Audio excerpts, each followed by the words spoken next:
පින්නතුනි මේ ලෝකය තුළ හැමදාම පවතින්නේ ඇති වෙලා පැවතිලා නැති වෙලා වෙනස් වෙලා අනිච්ච ස්වභාවයට පත්වෙන ධර්මතා ගොඩක්. ඉතින් භාග්‍යවතුන් වහන්සේ පෙන්වා දෙන්නේ අපට මේ භවයක් තරම් වූ ශරීරයේම ලෝකය යනුවෙන්. ඒ කියන්නේ පංචස්කන්ධ ලෝකය. මේ පංචස්කන්ධ ලෝකය මම මගේ ආත්මය වශයෙන් අපේ තදින් අල්ලා ගන්නවා. බැඳීමෙන් අල්ලා ගන්නවා. ඒකට කියනවා මේ ස්කන්ධ පංචකය.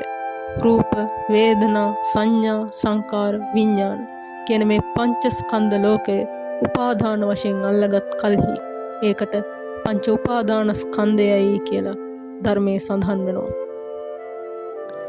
ඊළඟට මේ ස්කන්ධ පංචකය නාම රූප වශයෙන් කොටස් දෙකකට වෙන් කරගන්නට ඕනේ.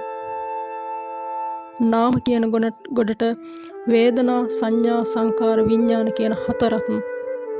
එසේම රූප කියන ගොඩට මේ රූපය කියන එකත් අයත් වෙනවා. එසේම මේ මොහොතක් පාසා ඇති වෙලා පැවතිලා නැති වෙලා වෙනස් වෙලා යන නාම රූප ධර්මතා නුවණින් දකින්නට අපි දක්ෂ වෙන්නට ඕනේ පින්වත්නි. එසේම පේන පින්ඩූපමන් රූපං මේ රූපය පෙන පිටකටත්, වේදනාව දිය බුබුලකටත්, සංඥාව මිරිගුවකටත්, සංස්කාරයන් කෙසෙල් කඳකටත්, විඥානය මායාකාරයකටත් යනාදී වශයෙන් උපමා වශයෙන් මේ පංචස්කන්ධය භාග්‍යවතුන් වහන්සේ පෙන්වා දී තිබෙනවා.